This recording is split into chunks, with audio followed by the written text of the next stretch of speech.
So, a few days ago, I actually uploaded a video on how to learn Blender in the year 2026 as a New Year resolution. And in that video, I gave you 5 tips as to what kind of roadmap you can follow and the things that worked out for me, which might also work out for you. And so, at the end of that video, I actually told you that you should not just stop at Blender but also learn Unreal Engine. And the reason being, Unreal Engine is probably going to be the 3D software of the future. And Unreal Engine works really well in cooperation to Blender. And so within this video, I am going to give you 5 tips on how to start learning Unreal Engine, especially if you are an absolute beginner. These are the things that are solid and worked out for me, and these are also the things that when I finally started to make animations in Unreal Engine, especially for my render challenges, and I'm gonna put those animations right here because both of these are made and rendered within Unreal Engine. I learned a lot of these things while working on those render challenges. And so without any further ado, let's begin. And so just like the fact that we have the donut tutorial, the infamous donut tutorial for Blender, we actually have something really just as similar for Unreal Engine. And that is the Star Wars tutorial by the Bad Decisions Studio. Now this Star Wars tutorial is an absolutely underrated tutorial. And it's kind of astonishing. If you look at the first part of that tutorial, there are like millions of views, but by the end of the tutorial there are like only a few 100,000. That's really disappointing, but at the same time it goes to show that somebody like you might just be learning Blender or Unreal Engine while most of the other people are quitting. And so the first tip is simply to follow through the Star Wars tutorial. Within this tutorial, you're going to learn so much about exporting, importing assets in Unreal Engine because, to be very honest, Unreal Engine is not really a modeling software, although they do give you modeling tips of how you can model within Unreal Engine as well. But to be honest, you are better off doing that outside of Unreal Engine in softwares like Blender or Houdini. And so Star Wars tutorial is kind of very underrated because it teaches you not only how to make animations and cinematics but also to navigate through the interface of Unreal Engine, because Unreal Engine can kind of look daunting and scary when you first time open it. And so yeah, this tutorial really helped me out and I think it's a great starting point. Now the second tip, which is kind of a generic thing to say, is that you need to learn about animation, motion matching and exporting animations, or even exporting VDB files. Now here's the thing. Exporting assets in and out of Unreal Engine is a whole learning process in and itself, because there are so many formats on how to export animation, in what format to export them. And so the real potential of Unreal Engine really lies on you being able to make something outside of Unreal Engine and then bringing it into Unreal Engine to finally compile all of those hard work and make something cool, right?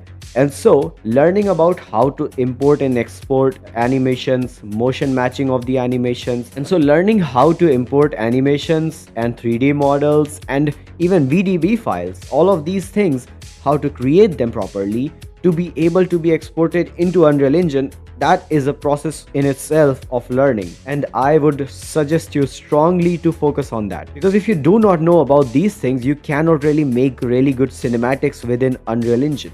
Now my third tip is going to be about MetaHumans. MetaHuman is kind of not exactly directly related to Unreal Engine, but it really works well within Unreal Engine. If you're planning on making cinematics or short films or movies, or even just planning on joining render challenges, MetaHumans and customizing them is a whole process of learning in itself, but it's going to really help you out. The thing is, being able to create your own characters original and then being able to customize them fully, this is an excellent power that we have now, and it's for free. While you can say that yes, you can create your own character in Houdini or Character Creator, it takes a lot of time to do those things, and MetaHumans is free. That's the biggest thing. And being able to customize photorealistic characters is really a power that people do not realize that they have. The point is to be able to make your own cinematics and short films. The thing is, once you have learned Blender, because this video is kind of a continuation to that, once you have learned Blender or some other 3D software, now what you are going to use Unreal Engine for is to be able to make cinematics, and cinematics will probably have some characters who are walking around and making animations. And MetaHumans has really good complex rigs for facial animation, for movement and whatnot.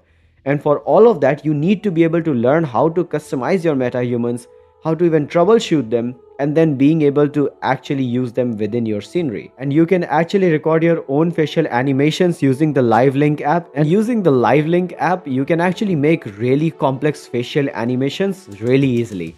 And not just that, but with the new update of Unreal Engine 5.6, you can just use your voice and make a facial animation. That's really something powerful. And so being able to know how to customize your metahumans, how to create them properly, how to troubleshoot them because there are issues with them, you will get a power of creating something that you did not have before, and it's going to be super fast and super streamlined once you have mastered it. Now my fourth point is going to be similar, and that is to join render challenges. As you can see on the screen, these are the animations that I made for render challenges, and I know that these animations are not the best because obviously some of the masters of 3D animations join the render challenges. But here's the thing, if you really learn Unreal Engine as a software and you wanna push your boundaries, you have to learn how to create a scenery. You have to learn how to create cinematics and how to make that scenery and environment look realistic. And all of that cannot be done if you do not have any direction. Render challenges really help you out with having a direction in mind. What you can do, what the idea should be, what the basis of the animation should be. You can gather references and then make something within Unreal Engine for the render challenges, and it's going to be only a 5 or 6 second animation, but you are going to learn a lot. Because let's say you followed through all the first few tips of this video and you have finally learned how to export animations, import animations, how to export and import VDB files and particle effects, how to make your own metahumans and customize them. Let's say you are finally joining a render challenge, you are now going to have enough tools to be able to put together a whole scenery or a short film or an animation. And you will be able to do it, but the point is that if you do not really have any direction, then you will not be able to do something as good on your own. And so just having the courage to join the render challenges is gonna take you so much farther. Now the tip number 5, which is kind of a complex tip, and this is something that is going to take a while, is to actually learn blueprints and nodes within Unreal Engine. One of the most powerful things that Unreal Engine provides you with is blueprints and nodes. You do not really have to program each and everything because you are getting nodes and blueprints. And so being able to master them will give you so many things that you did not realize you had. For example, there's a plugin in Unreal Engine called the Easy Rain plugin or the Easy Fog plugin. And all of these are made with blueprints. And when you use these plugins, you finally kind of realize that how powerful blueprints are. And you can make your own animations or own particle effects using those blueprints. And you just have to master them. Obviously, blueprints learning is something that is much harder and takes a lot of time. But once you finally start doing it and once you finally start gaining confidence in it, you will be able to create some of the craziest effects that you could have possibly made. But not only that, being able to learn nodes, how to use those nodes, Unreal Engine actually has a very strong and streamlined process of how you can actually texture your assets. And that is also completely done with nodes. And so once you do know how to use those nodes, you can actually make some of the craziest textures. Like, for example, you can make a whole police restriction line of sorts, like the crime scene line, and make that in hologram. Actually, I will put that on the screen right now, and that looks cool. We see something like that in Detroit Become Human, and to be honest, each and every environment that we saw in Detroit Become Human can be recreated in Unreal Engine. And you actually have metahumans, so if you really think about it, you can actually make your own video game just like Detroit Become Human, or even a movie. And so in conclusion, these are the 5 things that I would suggest you start with and then follow through these in the same exact order. Do not go with blueprints and nodes at first because they are kind of complex. But once you do end up following through these steps, you will have enough confidence in Unreal Engine that you can build your own environments, your own cinematics.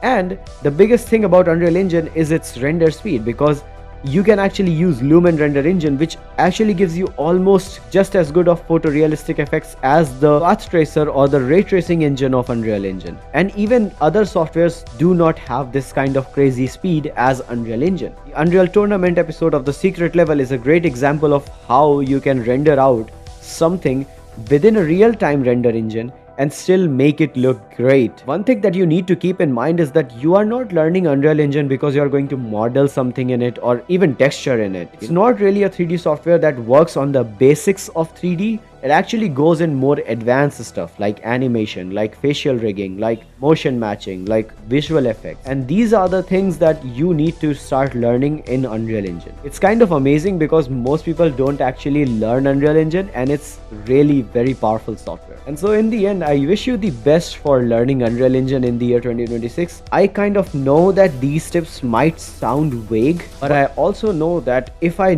had known that these are the things that I could have followed in this exact order, I could have learned so much more, so much faster. But with that, I will see you on the next one.